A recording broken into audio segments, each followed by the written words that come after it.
నారాయణపేట బాలికల పాఠశాలలో జాతీయ నూలి పురుగుల నివారణ దినోత్సవ వేడుకలలో ఎమ్మెల్యే చిట్టం పర్ణికారెడ్డి ముఖ్య అతిథిగా హాజరయ్యారు. ఈ సందర్భంగా విద్యార్థులకు ఆల్బెండజోల్ మాత్రలు వేశారు. అలాగే బడిబాట కార్యక్రమంలో భాగంగా విద్యార్థులకు పాఠ్య పుస్తకాలు పంపిణీ చేశారు. ఈ సందర్భంగా ఎమ్మెల్యే మాట్లాడుతూ పిల్లలను నూలు పురుగుల నుండి సంరక్షించుకోవాలని ఎమ్మెల్యే తెలిపారు. 1 నుండి 19 సంవత్సరాల వయసు గల పిల్లలకు ఆల్బెండజోల్ మాత్రలు ఉచితంగా ప్రభుత్వ ఆసుపత్రిలో ఇవ్వడం జరుగుతుందన్నారు. అలాగే తల్లిదండ్రులు పిల్లల పరిశుభ్రతను ఎప్పటికప్పుడు పర్యవేక్షిస్తూ ఉండాలని సూచించారు.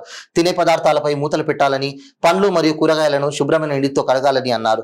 తెలంగాణ రాష్ట్ర ప్రభుత్వం వైద్య ఆరోగ్య రంగానికి అన్ని విధాలుగా సదుపాయాలను కల్పించి రోగులకు ఎలాంటి ఇబ్బందులు కలగకుండా ప్రభుత్వ ఆసుపత్రులలో మెరుగైన వైద్యం అందిస్తుందని అన్నారు. ఆగస్టు 15 లోపు 53,000 మంది ప్రభుత్వ పాఠశాలలోని విద్యార్థులకు షూలు పంపిణీ చేయడం జరుగుతుందని తెలిపారు. ఈరోజు నేషనల్ డీవార్మింగ్ డే సందర్భంగా నారాయణపేట్ గర్ల్స్ హై స్కూల్కి రావడం జరిగింది. ఏదైతే డీవార్మింగ్ సెషన్ అవుతుందో ఎవ్రీ ఇయర్ మీకు చూస్తారు 1 to 19 ఇయర్స్ వరకు పిల్లలకి అందజేస్తారు. సో ట్యాబ్లెట్స్ ఈరోజు ఇవ్వడం జరిగింది. ఇదే కంటిన్యూస్గా చేపడితే తప్పకుండా it will be successful programme.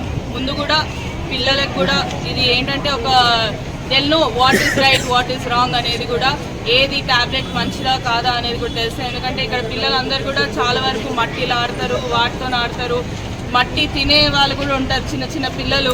So వాళ్ళకు కూడా యూస్ఫుల్ అవుతుంది. కాబట్టి డీవార్మింగ్ డే రోజు తప్పకుండా ప్రతి విద్యార్థులు కూడా ఏదైతే ట్యాబ్లెట్ సూచిస్తారో ఆ ట్యాబ్లెట్ తీసుకోవాలనేది కూడా కోరుకుంటూ, షెడ్యూల్ బట్టి ట్యాబ్లెట్ తీసుకోండి.